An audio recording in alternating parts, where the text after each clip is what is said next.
بسم اللہ الرحمن الرحیم الحمد للہ رب العالمین وصلی اللہ علی نبینا محمد وعلی آلہ واصحابہ اجمعین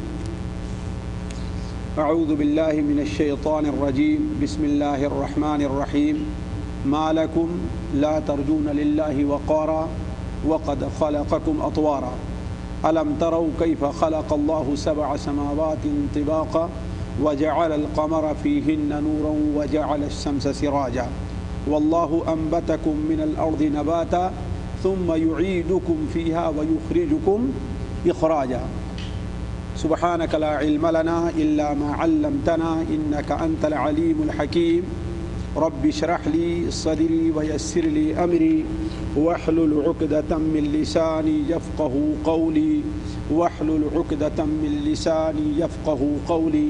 آج رمضان المبارک 1432 کی 2 تاریخ ہے. اس مہینے کی مناسبت سے جیسا کہ کل ہم نے ذکر کیا کہ بندوں کو اپنی زندگی میں کن آداب کا پاس و لحاظ رکھنا چاہیے اس کا اختصار کے ساتھ ذکر ہوتا ہے. ادب کے معنی اصل میں ہوتا ہے اکٹھا ہونا اور جمع ہونا کے. حالانکہ بڑا عام لفظ ہماری زبان میں بولا جاتا ہے لیکن لوگ اس کے حقیقی معنی اور مفہوم کو سمجھتے نہیں ہیں. ادب کی اصل معنی ہے جمع ہونا اور اکٹھا ہونا کی. اسی لیے مأدبہ اس دسترخوان کو کہتے ہیں جس دسترخوان کے ارد گرد لوگ جمع ہو کر کے بیٹھ کے کھانا کھا رہے ہوں. یہی چیز کیا ہے؟ مأدبہ ہے عربی زبان میں. تو ادب جب ہماری زبان میں بولا جاتا ہے تو اس کا مطلب یہ ہے کہ بندے کے اندر ایسی خوبی اکٹھا ہو جائیں، ایسی صفات جمع ہو جائیں جو اس کی عبودیت کے مناسب اور لائق ہیں یا جو اس کے اندر حسن پیدا کریں اور خوبی پیدا کریں. اسی لیے جب کوئی بچہ بڑا اچھا ہوتا ہے تو ہم کیا بولتے ہیں؟ بڑا مؤدب ہے. اس کے اندر خوبیاں ہوتی ہیں، کیا کہتے ہیں؟ بڑا مؤدب ہے. تو ادب کا معنی کیا ہے کہ بندے کے اندر ایسی خوبیاں اور اچھائیاں جمع ہو جائیں جو اس کے لیے اچھے بندے، اللہ تعالیٰ کا ایک اچھا بندہ، ایک اچھی مخلوق ہونے کی صفت پیدا کر دیں. اللہ تبارک و تعالیٰ کے ساتھ ادب کا معنی اس طریقے سے یہ ہوگا کہ اللہ تبارک و تعالیٰ کے ساتھ بندے کا کیا معاملہ ہونا چاہیے، ظاہری طور پر بھی اور باطنی طور پر بھی، دل کے لحاظ سے بھی اور اپنے اعمال کے لحاظ سے بھی. ظاہر کے لحاظ سے بندے کا معاملہ اللہ تبارک و تعالیٰ کے ساتھ کیا ہو، یہی چیز اللہ تبارک و تعالیٰ کے ساتھ گویا ادب بجا لانا ہے. ساتھیوں، ہم جانتے ہیں کہ اللہ تبارک و تعالیٰ کی ذات ایسی ذات ہے جو سب سے عظیم ذات ہے. اس ذات کی عظمت، اس ذات کی بلندی، اس کا ہم اور آپ اندازہ نہیں لگا سکتے. وہ جسے یہ کہیے کہ ہماری عقل تو کہتی ہے کہ ہاں ایک کوئی ایسی ذات ہے جو دنیا کے نظام کو چلا رہی ہے، لیکن اپنی طاقت میں کتنی بڑی ہے وہ ذات، اپنی بے نیازی میں کس قدر عظیم ہے وہ ذات، اس کا ہم اندازہ نہیں لگا سکتے. اسی لیے دیکھیں، اگر آپ لوگ قرآن مجید کی سب سے عظیم آیت وہ کون سی ہے؟ آیت الکرسی. اس میں دیکھیں اس آیت کے 10 جملے کے اندر اللہ تبارک و تعالیٰ کی بڑی عظیم عظیم صفاتیں بیان کر دی گئی ہیں، اور آخر میں جس بات پر اللہ تعالیٰ نے ختم کیا ہے کہ وَهُوَ الْعَلِيُّ الْعَظِيمُ، وہ کیا ہے؟ بلند ہے اور عظمت والا ہے. بلند کس چیز میں ہے قاری صاحب؟ کس چیز میں بلند ہے؟ وہ اپنی ذات میں بلند ہے کہ سب سے اوپر ہے نا؟ اپنی صفات میں بلند ہے کہ اس جیسی صفات کسی کی پائی نہیں جاتی. مثال کے طور پر یہ دیکھیے کہ دیکھنا ہماری اور آپ کی بندے کی ایک صفت ہے نا، لیکن اس کی ایک انتہا ہے کہ اتنی دور تک دیکھ سکتا ہے، اتنی چیزوں کو دیکھ سکتا ہے، اور بعد بہت باریک چیزیں اور خفیہ چیزیں اسے دیکھنا ہو یا بہت دور کی چیزیں دیکھنا ہو تو اس کے لیے اسے آلے کی ضرورت پڑتی ہے. لیکن اللہ تبارک و تعالیٰ کسی آلے کا محتاج نہیں ہے، اور دور نزدیک کی ہر چیز اس کے سامنے ویسی ہی ہے جیسے ہمارے سامنے نزدیک کی چیز. تو اس کی عظمت کا اندازہ تو اللہ تعالیٰ اپنی ذات میں بھی بلند ہے، اپنی صفات میں بھی بلند ہے اور اپنے کاموں میں بھی بلند ہے. کہ اس کے کاموں کے اندر کوئی عیب نہیں لگا سکتا، کاموں میں کوئی عیب۔ اسی لیے سب سے بہترین جملہ ہم کیا پڑھتے ہیں؟ سبحان اللہ۔ سبحان اللہ کا معنی کیا ہے؟ اللہ تعالیٰ ہر قسم کے عیب اور نقص سے پاک ہے۔ اسی طریقے سے عظیم، اللہ عظمت والا ہے۔ کس چیز میں عظمت والا ہے؟ اپنی ذات میں بہت عظیم ہے، اتنا عظیم ہے اپنی ذات میں کہ ہم اور آپ اندازہ نہیں لگا سکتے۔ کہ ذرا بھلا بتائیے، وہ حدیث جو سنن ابو داؤد وغیرہ میں ہے کہ ایک یہودی عالم اللہ کے رسول کی خدمت میں آتا ہے اور کہتا ہے یا ابو القاسم، اے ابو القاسم، قیامت کے دن اللہ تعالیٰ آسمانوں کو اپنی ایک انگلی پر اٹھائے گا۔ ذرا اللہ تعالیٰ کتنا عظیم، اس کی انگلی کتنی بڑی ہوگی، ذرا آپ اندازہ لگائیں۔ آسمانوں کو ایک انگلی پر اٹھائے گا، زمین کو ایک انگلی پر اٹھائے گا، تمام زمینوں کو، پہاڑوں اور درختوں کو ایک انگلی پر اٹھائے گا۔ ذرا آپ دیکھیں، تمام پہاڑ اور درخت ہیں، مٹی اور پانی کو اللہ تعالیٰ اپنی ایک انگلی پر اٹھائے گا، اور باقی جتنی مخلوقات ہیں اللہ تعالیٰ ان کو اپنی ایک انگلی پر اٹھائے گا۔ ذرا اندازہ لگائیں کس قدر عظیم ہے وہ اپنی ذات کے اندر اللہ تعالیٰ۔ ہم اندازہ لگا سکتے ہیں جب اس کی کرسی اللہ تعالیٰ، جس کے اوپر اللہ تعالیٰ تشریف فرما ہے، اتنی عظیم ہے، اتنی عظیم ہے کہ ساتوں آسمان اور زمین کرسی کے مقابلے میں صرف اتنی اہمیت رکھتے ہیں کہ کسی بڑے چٹیل میدان کے اندر لوہے کے ایک حلقے کو پھینک دیا جائے۔ اب جس کرسی پر اللہ تعالیٰ تشریف فرما ہے، مستوی ہے عرش کے اوپر، اور کرسی اس کے پاؤں رکھنے کی جگہ ہے عرش کے اوپر، وہ اتنا عظیم ہوگا تو اس کی ذات کتنی بڑی ہوگی، ذرا سوچیے آپ، ہے کہ نہیں؟ تو عظیم فی ذاتہ وعظیم فی صفاتہ وعظیم فی افعالہ۔ اللہ تعالیٰ اپنی ذات میں بھی عظیم ہے، اپنی صفات میں بھی عظیم ہے، اور اللہ تعالیٰ اپنے کاموں میں بھی عظیم ہے، یعنی کوئی بھی اس کے کاموں کے اندر کوئی عیب نہیں لگا۔ تو عرض کرنے کا مطلب اللہ تعالیٰ کی ذات سے متعلق گفتگو کرنے کا موقع نہیں کہ اللہ تعالیٰ کی ذات کیا ہے اس کو ہم بتائیں، لیکن یہ اہم چیز ہے کہ اس کو ہر انسان سوچے مسلمان، بطور مسلمان ہونے کے، اس لیے کہ جب تک اللہ تعالیٰ کی عظمت کو انسان پہچانے گا نہیں، اللہ تعالیٰ کی حقیقی عبادت نہیں کر پائے گا، نہیں کر پائے گا۔ آخر حضرت جبرائیل علیہ السلام کو اللہ کے رسول صلی اللہ علیہ وسلم نے معراج کی شب اس حال میں دیکھا، کہتے جبرائیل کے جسم کے اوپر جو ہڈی تھی اس پر صرف چمڑا رہ گیا تھا، بس وہ سوکھا ہوا چمڑا، اللہ تعالیٰ کے خوف سے۔ کیوں؟ اس لیے کہ اللہ تبارک و تعالیٰ کو وہ پہچانتے ہیں اچھا، ہم سے زیادہ اچھی طریقے سے۔ حضرت میکائیل کے بارے میں اللہ کے رسول صلی اللہ علیہ وسلم کو بتایا گیا کہ جس دن سے اللہ نے جہنم کو پیدا کیا ہے وہ ہنسے، ذرا سوچیں کیوں؟ اللہ تبارک و تعالیٰ کی صفت خوف اور انتقام جو ہے لینے کی اللہ تعالیٰ کی، کہ بندہ اس سے ڈرے، یہ صفت بندہ اللہ تعالیٰ اپنے اندر پیدا کرے کہ اللہ تعالیٰ سے وہ ڈرے، وہ ان کے اندر اس قدر زیادہ ہے کہ کیوں؟ اس لیے کہ اللہ کی پہچان ان کے نزدیک ہم سے زیادہ ہے۔ تو اللہ تعالیٰ کی صحیح عبادت ہم اسی وقت کر سکتے ہیں جب اللہ تعالیٰ کی صحیح معرفت ہمیں حاصل ہوگی۔ تو اس مناسبت سے میں آپ کے سامنے یہ بات رکھنا چاہتا ہوں کہ اللہ تبارک و تعالیٰ کے ساتھ ہمارا آپ کا ادب کیا ہونا چاہیے، کیا ادب ہم بجا لائیں اللہ تبارک و تعالیٰ کے ساتھ۔ دیکھیے اللہ تبارک و تعالیٰ کے ادب کے لیے تین چیزیں بہت ضروری ہیں ساتھیوں۔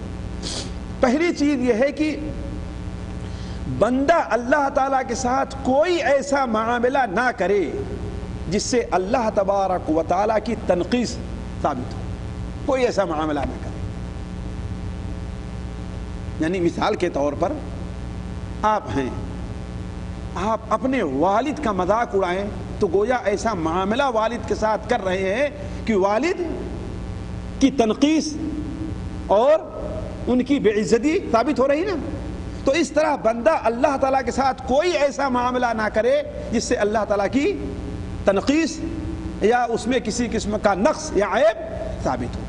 دوسری چیز یہ ہے کہ اللہ تبارک و تعالیٰ کے ساتھ اس کے دل کا تعلق ایسا ہونا چاہیے کہ وہ کسی اور کی طرف متوجہ نہ ہو، بھروسہ ہو تو اسی پر ہو، امید ہو تو اسی پر ہو، خوف ہو تو اسی سے ہو، ہے کہ نہیں ہے؟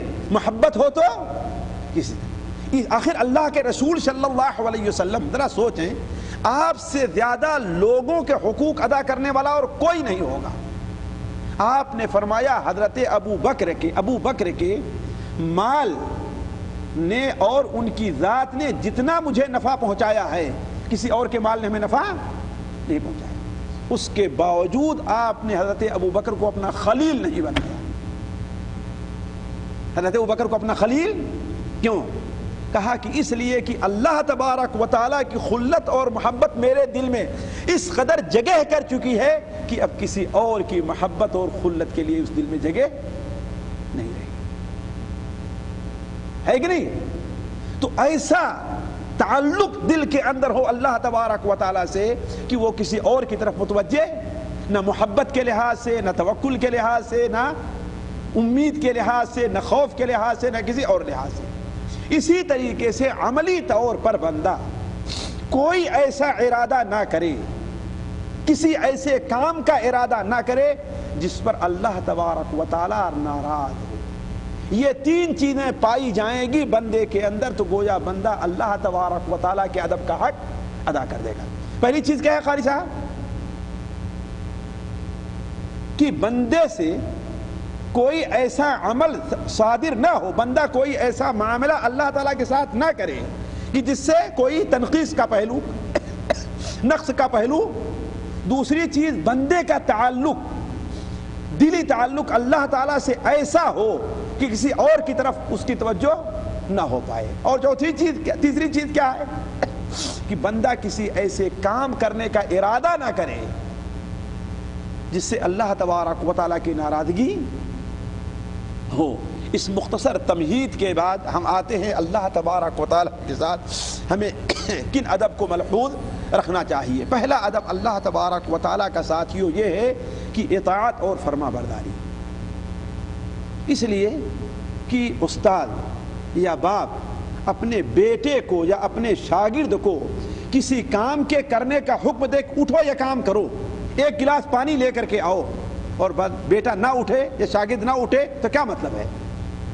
کہ اس نے اپنے استاد یا باپ کی بے ادبی کی کہ نہیں بے ادبی کی؟ ہر معلوم ہے یہ چیز. تو جب اللہ تعالیٰ ہمیں اور آپ کو کسی چیز کا حکم دے تو کیا ہونا چاہیے؟ اس کو بجا لانا، اطاعت کرنا. یہ اللہ تعالیٰ کے ساتھ حسن ادب ہے، اور اللہ تعالیٰ کی نافرمانی یہ سوء ادب ہے. اور یہی سب سے بڑی غلطی شیطان کی تھی، شیطان کی، اور یہی سب سے بڑی خوبی فرشتوں کی تھی کہ اللہ تعالیٰ نے حکم دیا اور وہ سجدے میں فوراً فرشتے گر گئے، اور شیطان کو حکم دیا تو شیطان انکار کر دیا. یہ سب سے بڑی بے ادبی تھی. اسی طریقے سے اللہ تعالیٰ کا دوسرا ادب یہ ہے کہ صرف اللہ تبارک و تعالیٰ سے مانگا جائے، کسی اور سے نہ مانگا جائے، اسی سے سوال کیا جائے، کسی اور سے سوال نہ کیا جائے. ساتھیوں مجھے وقت نہیں ہے کہ میں آپ کے سامنے تفصیل رکھوں. ایک ڈاکٹر صاحب جو اپنے چند ڈاکٹروں کو جن کو پڑھاتے تھے لے کر کے ہاسپٹل میں گئے، تو کوئی محترمہ بستر پر بیٹھی ہوئی تھی. ظاہر بات پریکٹس کے لیے لے کے جاتے ہیں چھوٹے ڈاکٹروں کو بڑا ڈاکٹر، تو ان سے کہتے ہیں کہ ہاں بھائی پتہ لگا. تو محترمہ نے کیا کیا، کسی اور ڈاکٹر جو چھوٹے ڈاکٹر تھے ان سے کچھ پوچھنے لگی. تو یہ بڑے ڈاکٹر تھے، انہوں نے محسوس کیا کہ سب سے بڑا میں ہوں، ان سبوں کو استاد میں ہوں، مجھ سے پوچھنے کے بجائے اس سے پوچھ رہی ہے. ذرا سوچیں آپ. تو چہ جائے کہ اللہ تعالیٰ جو سب سے بڑا ہے، سب کو دینے والا ہے، بندہ اللہ تبارک و تعالیٰ کو چھوڑ کر کے کس سے مانگے؟ جو اللہ تعالیٰ سے چھوٹے اور جو اللہ تعالیٰ کے دیے ہوئے لوگ ہیں ان سے مانگے. تو یہ بھی اللہ تعالیٰ سے نہ مانگنا، اللہ تعالیٰ کو نہ پکارنا، اس کو چھوڑ کر کے کسی اور سے مانگنا، یہ کیا چیز ہے اللہ تبارک و تعالیٰ کے ساتھ؟ اسی لیے ایاک نعبد و ایاک نستعین، اے اللہ تعالیٰ ہم صرف تیری عبادت کرتے ہیں، تیرے علاوہ کسی کو اور کسی کی بات نہیں کرتے. تیسرا ادب اللہ تعالیٰ کے ساتھ یہ ہے ساتھیوں، جو ہم میں سے ہر شخص کو بجا لانا چاہیے کہ اللہ تبارک و تعالیٰ کی نعمتوں کا شکریہ ادا کیا جائے. آپ کسی کے یہاں گئے یا آپ پیاسے ہیں، بھوکے ہیں، کوئی صاحب آپ کو مل گئے، آپ کو اپنی گاڑی پر بیٹھا لیا اور وہ راستے میں بالکل انجان بیٹھا ہوا ہے، آپ سے کسی قسم کی بات نہیں کرتا ہے، ہے کہ نہیں, اور جہاں پہنچنا تھا اس کو وہاں پر اتر کے سیدھے چلا جائے تو آپ کیا کہیں گے؟ بڑا بدتمیز ہے. اسے لوگوں کے ساتھ تعامل کا بھی طریقہ نہیں معلوم ہے کہ اس کے ساتھ ہم نے اتنا احسان کیا، اپنی گاڑی پر بیٹھایا، ہے کہ نہیں، اس کو پانی دیا پینے کے لیے، اور اس نے کم سے کم جزاک اللہ خیر تک، آپ کا شکریہ بھائی، یہ تک اس نے نہیں کہا. ہے بات یہ بے ادبی میں کہ نہیں بے ادبی میں داخل ہے؟ یہ سوء ادب میں ہے نا. تو اللہ تبارک و تعالیٰ کی اتنی عظیم نیکیاں ہمارے اوپر ہیں کہ ہم صبح سے شام تک اللہ کی نعمتوں میں گوتا لگاتے رہتے ہیں. اگر اللہ تعالیٰ کا ان نعمتوں کا شکریہ نہ ادا کریں تو ہم سے بڑھ کر کے بے ادب اللہ تعالیٰ کے نزدیک اور کوئی نہیں ہوگا. اسی طریقے سے اللہ تبارک و تعالیٰ جو خبر دے، جس چیز کی اللہ تعالیٰ خبر دے اس کی تصدیق کی جائے، چاہے وہ چیز ہماری عقل میں آ رہی ہے یا نہیں آ رہی. اس میں بہت سے لوگ جو اسلام کا دعویٰ کرتے ہیں وہ اس میں فیل نظر آتے ہیں. اللہ تعالیٰ نے ماضی اور مستقبل کی جو خبریں بیان کی ہے ان کے بارے میں انہیں شک اور تردد رہا کرتا ہے. حالانکہ ایک آدمی کو آپ جانتے ہیں آپ کے نزدیک عظیم ہو، بڑا ہو، محترم ہو، وہ سچا بھی ہو، اب کوئی بات کہے آپ اس کے بارے میں شک میں پڑیں اور تردد میں پڑیں تو اس کا مطلب کیا ہے کہ گویا آپ اس کے ساتھ سوء ادب، بے ادبی سے پیش آ رہے ہیں. اللہ تبارک و تعالیٰ کا ایک ادب جو بہت عظیم ہے وہ یہ ہے کہ اس کے ساتھ تعظیم اور توقیر کا معاملہ پیش آیا جائے. تعظیم اور توقیر کا معاملہ، اس سے مخاطب ہوں تو تعظیم بجا لائیں، اس کے سامنے کھڑے ہوں تو تعظیم بجا لائیں، اس سے متعلقہ کوئی چیز ہے، اس کا گھر ہے، اس کا نبی ہے تو اس کی تعظیم اور توقیر بجا لائے. نماز میں اس کے کیا ہے؟ تعظیم اور توقیر کا معاملہ رکھا جائے، ہے کہ نہیں؟ کیوں؟ اس لیے کہ ہر بڑے کی تعظیم کرنا ہر انسان کا کیا ہے؟ فرض ہے. اسی لیے اللہ کے رسول صلی اللہ علیہ وسلم نے یہ بتایا ہے کہ اللہ تبارک و تعالیٰ کو اگر یاد کیا جائے تو اس کے پیارے پیارے ناموں سے یاد کیا جائے. جو نام اللہ نے اپنے نہیں رکھے ہیں اور اللہ کی شان کے مناسب نہیں ہے، وہ اس نام سے اللہ کو پکارنا اللہ تعالیٰ کی تعظیم نہیں بلکہ یہ سوء ادبی ہے. جیسے آج کل صوفیہ اللہ تعالیٰ کو اپنا معشوق سمجھتے ہیں، اپنے کو عاشق بنتے ہیں نا، عاشق الہی بنتے ہیں نا، ہے کہ نہیں؟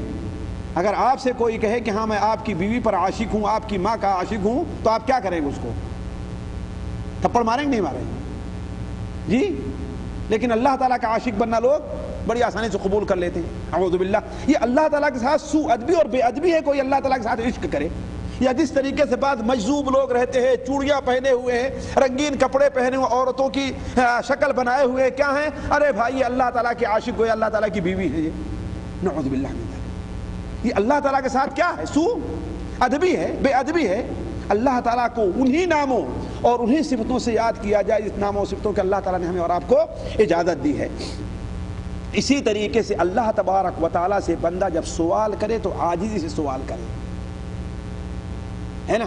یعنی کہ یہ نہ کہے کہ اے اللہ تعالیٰ اگر آپ مجھے چاہیں تو بخش دیں، اگر چاہیں تو مجھے یہ دے دے. نہیں، اللہ تعالیٰ اے اللہ تعالیٰ تو بڑا ہے. اس لیے کہ اگر کوئی آپ کے پاس آئے کہ ہاں بھائی مجھے اتنی ضرورت ہے، اگر آپ دینا چاہیں تو دے دیں، تو وہ کیا کرے گا؟ تو مانگنے آیا ہے، تھپڑ مار بھگائے گا نہیں بھگائے گا اس کو. اس طریقے سے کوئی بندہ اے اللہ تعالیٰ اگر تو چاہے تو مجھے بخش دے، نہیں، یہ کہ اللہ تعالیٰ تو مجھے بخش دے. اسی طریقے سے اللہ تعالیٰ کی تعظیم میں یہ داخل ہے کہ کسی مخلوق کو اللہ تعالیٰ کے برابر نہ کرے، حتیٰ کہ لفظ میں بھی. جیسے حدیث شریف میں آیا کہ ایک شخص آیا اللہ کے رسول کی خدمت میں اور کہا کہ ما شاء اللہ و شئت، جو اللہ چاہے. اور آپ نے کیا فرمایا؟ الجعلتنی للہ ندا، تو نے اللہ کو مجھے برابر کر دیا ہے، جو اللہ اکیلے چاہے. اسی لیے ہمارے یہاں یہ بہت مشہور ہے، اگر آپ چاہ لیں تو میرا یہ کام ہو جائے، اگر آپ چاہ لیں تو میرا یہ کام ہو جائے، میں تو صرف آپ ہی سے امید لگائے بیٹھا ہوں. یہ بالکل غلط ہے. اگرچہ انسان کا ارادہ یہ نہیں ہے کہ اللہ سے یہ اوپر ہے، لیکن پھر بھی الفاظ ایسے استعمال کرنا چاہیے کہ وہاں بھی اللہ تعالیٰ کی بڑائی اور برتری ثابت ہو کہ اللہ تعالیٰ کے بعد آپ پر بہت بڑا میرا اعتماد ہے، اللہ کے بعد بڑی امید آپ سے لے کر کے آیا ہوں، اللہ کے بعد میرا اور کون ہے؟ آپ ہی تو ہیں، ہے کہ نہیں؟ تو نہ الفاظ میں بھی نہ محبت میں بھی اللہ تبارک و تعالیٰ کے نہیں. اسی طریقے سے نماز میں آپ صلی اللہ علیہ وسلم ہوئے تو نماز میں آپ نے کیا زینت اختیار کرنے کا حکم دیا ہے. کسی عظیم مجلس میں انسان جاتا ہے تو کیا کرتا ہے؟ اگر وہی جو کام کرنے کا کپڑا ہے پہن کے چلا جائے تو وہاں سوء ادبی ہے کہ نہیں سوء ادبی؟ تو ایسے ہی مسجد میں بھی انسان آئے اللہ کی عبادت کے لیے تو کیا کر کے آئے جی؟ اچھا کپڑا. خذوا زینتکم عند کل مسجد. یہ ایسا نکتہ ہے جس سے عام طور پر لوگ غافل رہا کرتے ہیں. بازار جانا ہے تو بڑا اچھا کپڑا پہنیں گے, کسی پارٹی میں جانا ہے تو بڑا اچھا, اور مسجد میں آئیں گے تو وہی جو پہن کر کے سو رہے تھے اور کام کر رہے تھے. نہیں, مسجد میں آنے کا بھی ایک ادب ہے. اسی طریقے سے آپ دیکھیں کہ اللہ کے رسول صلی اللہ علیہ وسلم نماز کی حالت میں سر اٹھانے سے اوپر منع فرمایا ہے نا حدیث شریف میں. کیوں؟ اس لیے کہ جب کوئی آدمی گنہگار ہو, غلطی پر ہو, کسی حاکم کے سامنے کھڑا ہوتا ہے تو شرم سے اپنے سر کو اٹھاتا نہیں. اسی طریقے سے بندہ اللہ تعالیٰ کے سامنے کھڑا ہے تو اپنے سر کو اللہ تعالیٰ کے سامنے اب اٹھائے نہیں, سر اپنا جھکائے رہے, عاجزی کرتا رہے. اس لیے آپ نے منع فرمایا نماز پڑھے تو ادھر ادھر. کیوں؟ نماز پڑھتا ہے بندہ تو اللہ تبارک و تعالیٰ سے متوجہ ہوتا ہے. اب آپ سے کوئی بات کر رہا اور آپ دائیں بائیں دیکھنا شروع کر دیں تو سامنے والا کیا کہے گا؟ بڑا بے ادب, اسے بات کرنے کا طریقہ نہیں معلوم ہے. تو چل جائے کہ اللہ تعالیٰ کی ذات یہ ہو. اسی طریقے سے آپ صلی اللہ علیہ وسلم نے دیکھیے قضائے حاجت کے لیے خانہ کعبہ کی طرف اپنا چہرہ کرنے یا پیٹھ کرنے سے منع فرمایا. کیوں؟ وہ اللہ تعالیٰ کا گھر ہے, اس کی تعظیم اللہ تعالیٰ کی تعظیم میں داخل ہے. اللہ تعالیٰ کا ایک حق یہ ہے ساتھیوں کہ اس سے شرم اور حیا کی جائے. اسے کیا کیا جائے؟ شرم اور حیا. کیوں؟ ہر انسان کی یہ فطرت ہے اپنے بڑے سے شرماتا ہے, تو اللہ تعالیٰ سے کوئی بڑا ہوگا؟ اسی لیے آپ نے ارشاد فرمایا ان اللہ حیی ستیر, اللہ تعالیٰ شرمیلا ہے اور پردہ پوش ہے, اور شرم کو اور پردہ پوشی کو پسند بھی کرتا ہے.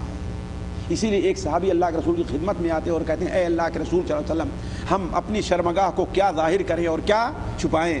آپ نے فرمایا تو اپنی شرمگاہ کو اپنی بیوی اور لونڈی کے علاوہ کسی اور کے سامنے ظاہر نہ کرو. انہوں نے کہا اے اللہ کے رسول صلی اللہ علیہ وسلم, اگر ہم ایک 8 10 15 20 آدمی اور کہیں پر نہا رہے ہیں تو آپ نے فرمایا اگر ہو سکے تمہاری شرمگاہ کو کوئی نہ دیکھے تو کوئی نہ دیکھ سکے تو کوئی نہ دیکھے. پھر انہوں نے فرمایا اے اللہ کے رسول اگر میں اکیلے میں رہوں تو آپ نے فرمایا اللہ تعالیٰ اس بات کا زیادہ حقدار ہے کہ بندہ اس سے شرم کرے, بندہ اس سے شرم کرے. تو پردہ پوشی بھی اللہ تبارک و تعالیٰ کا ایک حق ہے. ایک چیز بات مختصر کرتے ہوئے یہ ہے کہ اللہ تعالیٰ کے حوالے سے جو چیز بھی مانگی جائے اسے قدرت ہے دے دینا چاہیے. یعنی اللہ کے حوالے سے آپ سے مانگ رہا ہوں کہ آپ میرا یہ کام کر دیجئے, اللہ تعالیٰ سے کا حوالہ دے کر کے آپ سے کہہ رہا ہوں کہ آپ میری مدد کر دیجئے. تو اگر انسان کے بس میں ہو تو اللہ تعالیٰ کے نام کا لحاظ رکھتے ہوئے اللہ تعالیٰ بندے کی اس طلب کو ٹالنا نہیں چاہیے.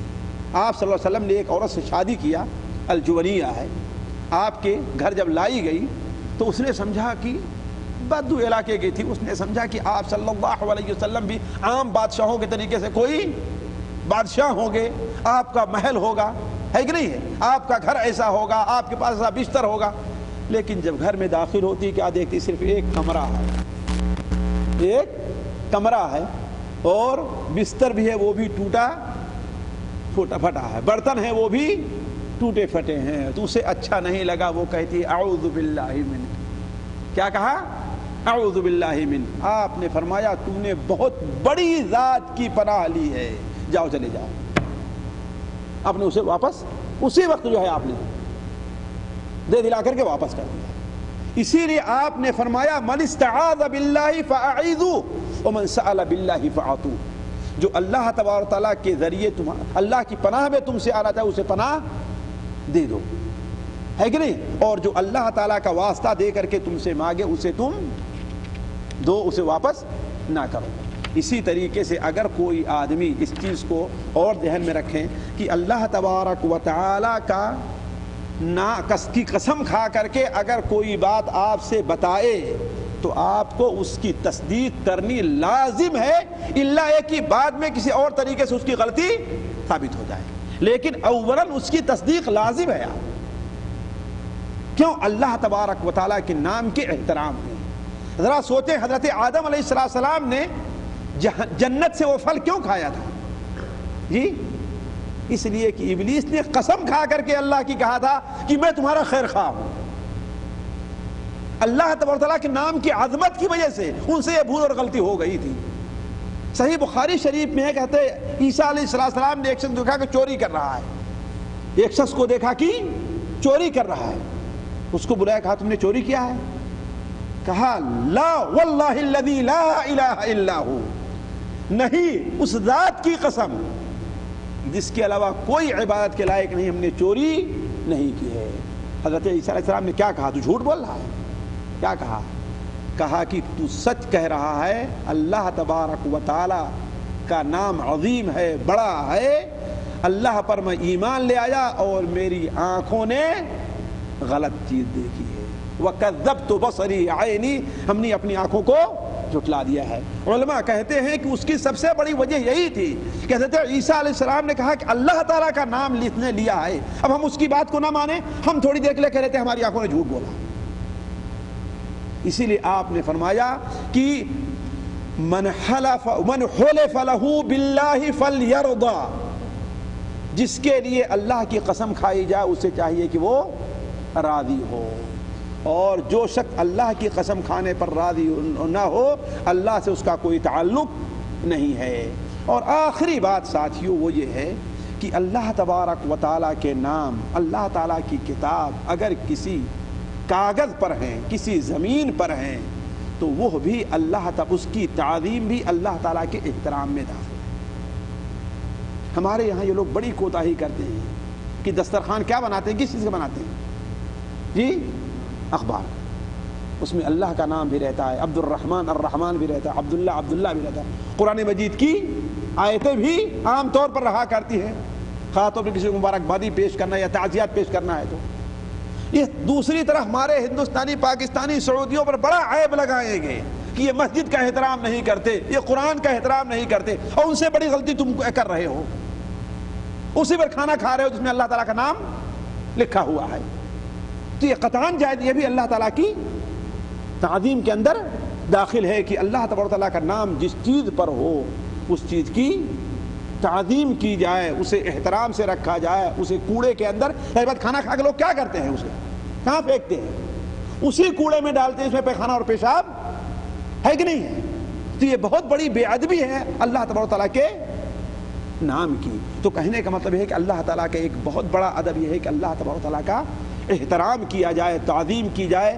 اللہ تعالیٰ کا احترام اور تعظیم نہ کرنا، اس کا مذاق اڑانا، اس کی تحقیر اور تنقیص کرنا، علماء کے نزدیک کیا ہے؟ یہ کفر ہے کہ اس کی وجہ سے انسان مسلمان نہیں رہ جاتا. ساتھیوں یہ چند باتیں تھیں جو اللہ تبارک و تعالیٰ کے ادب سے متعلق آپ کے سامنے رکھی گئی کہ اللہ تعالیٰ کا ادب ہمیں سے ہر چیز کو پاس اور لحاظ رکھنا ہے، کہ اللہ تعالیٰ کی اطاعت کی جائے، اللہ تبارک تعالیٰ کا شکریہ ادا کیا جائے، اللہ تعالیٰ جو بات بتائے وہ اس کی تصدیق کی جائے، اور اپنی طرف سے دین کے اندر کسی چیز کا اضافہ نہ کیا جائے. ہمارے یہاں لوگ کیا ہوتا ہے، بیٹھتے ہیں آپس میں تو ہر آدمی دین کے بارے میں اپنی رائے دینا شروع کر دیتا ہے. ہاں بھائی ایسا ہوگا، ایسا ہوگا، ایسا ہوگا. جبکہ اللہ کے رسول صلی اللہ علیہ وسلم کا حال یہ تھا، مسند احمد میں روایت ہے کہ آپ سے ایک شخص نے پوچھا کہ سب سے افضل گھر اللہ تعالیٰ کے نزدیک کون ہے اور سب سے برا گھر اللہ تعالیٰ کے نزدیک کون ہے؟ آپ نے کیا بتایا کہ رکو مہتے جبرائیل سے پوچھ لوں تو. یعنی آپ کو اس کے بارے میں معلوم نہیں تو آپ نے تھڑ سے زبان نہیں کھولتے. ہم لوگ کیا کرتے ہیں، بلکہ آپ نے کیا فرمایا؟ حضرت جبرائیل سے پوچھ لوں تو. اور بعض روایت میں حضرت جبرائیل نے کہا کہ میں اللہ تعالیٰ سے پوچھ لوں تب بتاتا. تو معلوم یہ ہوا کہ سب سے افضل جگہ مسجد ہے اور سب سے بری جگہ کون ہے؟ بازار ہے. تو کہنے کا مطلب اللہ تبارک تعالیٰ کے بارے میں اپنی طرف سے کوئی ایسی بات نہیں بیان کرنا چاہیے جو اللہ تعالیٰ کا حکم اور فرمان نہ ہو. اللہ تعالیٰ سے دعا ہے کہ اللہ تعالیٰ ہمیں اور آپ کو اپنے حقوق اور آداب کی ادائیگی کی توفیق عطا فرمائے. ہمیں اللہ تعالیٰ وہ توفیق بخشے کہ ہم اللہ تعالیٰ کی حقوق کو ادا کر سکیں، اللہ تعالیٰ کی تعظیم کا حق ادا کر سکیں، اللہ تعالیٰ کی اطاعت اور فرمانبرداری کر سکیں. سبحانک اللہم و بحمدک، اشہد ان لا الہ الا انت، استغفرک و اتوب الیک. بن عبداللہ ابن عمر، یہ کون ہیں؟ حضرت عمر فاروق رضی اللہ تعالیٰ عنہ کے پوتے ہیں، سالم بن عبداللہ. یہ ایک بار خانہ کعبہ میں اس کے ارد گرد بیٹھے اللہ تعالیٰ سے دعا کر رہے تھے. ظاہر بات عالم تھے, فقیہ تھے, تو لوگ ان کے لیے جگہ چھوڑے ہوئے تھے. اتنے میں ابو جعفر المنصور جو عباسی بادشاہ خلیفہ تھا وہ آیا. اس نے پوچھا کہ یہ کون ہے آخر؟ تو کہا کہ یہ سالم ابن عبداللہ ہے. تو انتظار کرتا رہا. جب ان کی نماز ختم ہو گئی تو پوچھتا ہے کہ میں آپ کی کوئی خدمت کر سکتا ہوں؟ کیا پوچھتا ہے؟ میں آپ کی, ظاہر بات بادشاہ وقت ہے اپنا, اور سعودیہ نہیں بلکہ سعودیہ, عراق, شام, فلسطین, یمن, یہ پورا کا پورا کیا ہے اس کی, حتیٰ کہ ایران ہے نا, رشیا کا بہت بڑا علاقہ, افغانستان تک, یہ کیا ہے پورا اس کی حکومت میں. ادھر مصر اور سوڈان, مغرب, سارا اس کی حکومت میں داخل ہے. تو وہ پوچھتا ہے کہ کیا میں آپ کی کوئی خدمت کر سکتا ہوں؟ تو سالم بن عبداللہ نے کہا کہ اللہ کے گھر میں رہتے ہوئے مجھ سے کسی اور سے مانگنے میں شرم آتی ہے کہ میں اللہ کے گھر میں ہوں, یہاں اللہ سے نہ مانگوں, کسی اور سے مانگوں کوئی چیز, مجھے اس سے شرم آتی ہے. بادشاہ جھجک گیا, دہل گیا کہ یہ کیا بات کہہ رہا ہے. خیر انتظار کرتا ہے کہ یہ مسجد سے باہر جائیں تو ان سے کچھ پیشکش کروں, شاید ہم سے کچھ مانگ لیں. تو مسجد کے باہر جب گئے تو پھر بادشاہ نے کہا کہ میں آپ کی کوئی خدمت کر سکتا ہوں. تو کہا یہ بتائیے کہ آپ میری دینی خدمت کر سکتے ہیں یا دنیاوی خدمت کر سکتے ہیں یا اخروی خدمت کر سکتے ہیں, یعنی میں آپ سے دنیا کی کوئی چیز مانگوں یا آخرت کی کوئی چیز مانگوں؟ تو کہا اللہ کے بندے, آخرت کی کسی چیز کا تو میں مالک ہی نہیں ہوں, میں آخرت کی کوئی چیز تمہیں کیسے دوں گا؟ دنیا سے متعلق جو کچھ مانگنا چاہو مانگ لو. تو کہا کہ حضرت دنیا کی کوئی چیز تو ہم نے اس سے بھی نہیں مانگی جو دنیا کا مالک ہے. دنیا کی کوئی چیز ہم نے اس سے بھی نہیں مانگی جو دنیا کا مالک ہے, جو ہمیں دے دیا ہے ہم اسی پر گزارا کر رہے ہیں. ہم اس سے تو آخرت مانگتے ہیں, تو جو دنیا کا مالک نے اس سے کوئی چیز کیوں میں مانگوں گا؟ تو یہ دیکھ اللہ تعالیٰ کے ساتھ ادب, یہ دیکھیے کہ کس قدر اللہ تعالیٰ کا ادب ان کے دل میں جاگزی تھا کہ اللہ تعالیٰ کے گھر میں کسی اور سے کچھ مانگنے سے انہیں شرم آ رہی ہے. تو اللہ تعالیٰ کے ساتھ ایک ادب یہ بھی ہے ساتھیوں کہ اللہ تعالیٰ سے دعا کی جائے, اللہ تعالیٰ سے دعا کرنا نہ بجائے دوسروں کے سامنے ذلیل ہونے, خوار ہونے, پریشان ہونے کی بجائے کیا کرنا چاہیے؟ اللہ تبارک و تعالیٰ کا دامن, اس لیے کہ اللہ تعالیٰ کی خوبی یہ ہے کہ اگر اللہ تعالیٰ سے آپ نہ مانگیے تو اللہ ناراض ہوگا, دعا نہ کیجیے تو اللہ ناراض ہوتا ہے. اور ابن آدم یہ ہے کہ اگر آپ اس سے مانگتے رہیے, بار بار مانگتے رہیے, تو وہ ناراض ہوتا ہے. اور اللہ تعالیٰ سے جتنا مانگیے آپ, جتنا مانگیے اتنا اللہ تعالیٰ آپ سے خوش ہوتا ہے نا. اسی طریقے سے اللہ تبارک و تعالیٰ کے ایک ادب یہ بھی تھا کہ اللہ تعالیٰ کی نعمتوں کا شکریہ ادا کیا جائے, اللہ تبارک و تعالیٰ جو خبر دے اس کی تصدیق کی جائے, اللہ تعالیٰ کی تعظیم اور توقیر کی جائے. اس سے متعلقہ جتنی چیزیں ہیں, جیسے خانہ کعبہ ہے اللہ تعالیٰ سے متعلق ہے, اس کی طرف پیشاب کرنے سے, پیخانہ کرنے سے منع فرمایا. مسجد اللہ تعالیٰ کا گھر ہے, اس کی تعظیم اور توقیر کی جائے. قرآن مجید اللہ تعالیٰ کی کتاب ہے, اس کی تعظیم اور توقیر کی جائے. جو لوگ اللہ تعالیٰ کے کتاب کے حافظ ہیں ان کی تعظیم اور توقیر کی جائے.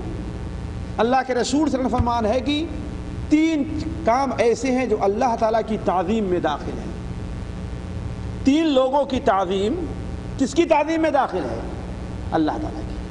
پہلا, بوڑھا مسلمان ہے جو اسلام کے اندر بوڑھا ہوا ہے, اللہ کے لیے اس کی تعظیم اور توقیر کی جائے تو گویا آپ نے اللہ کی تعظیم اور توقیر کی.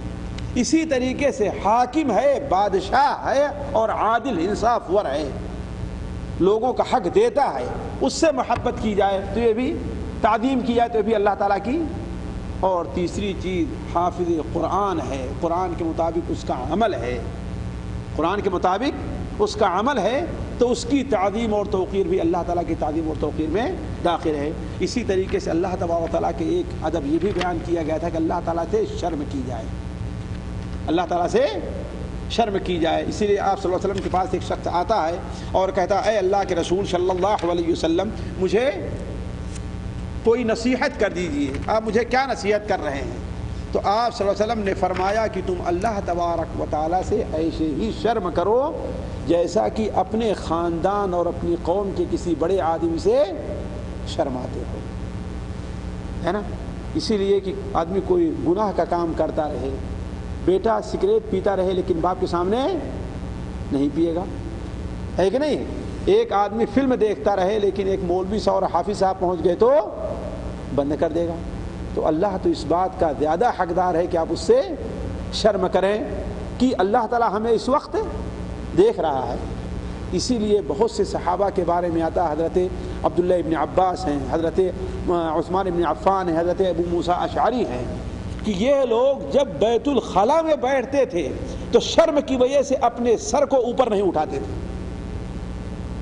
شرم کی وجہ سے۔ یہ ضرورت ہے، بغیر اس کے ضرورت انسان کی پوری اپنی شرمگاہ کو کھولے ضرورت پوری نہیں ہو سکتی ہے۔ اللہ تعالیٰ سے اس قدر شرم کیا کرتے تھے، تو اللہ تعالیٰ کے یہ بھی حق ہے کہ اللہ تعالیٰ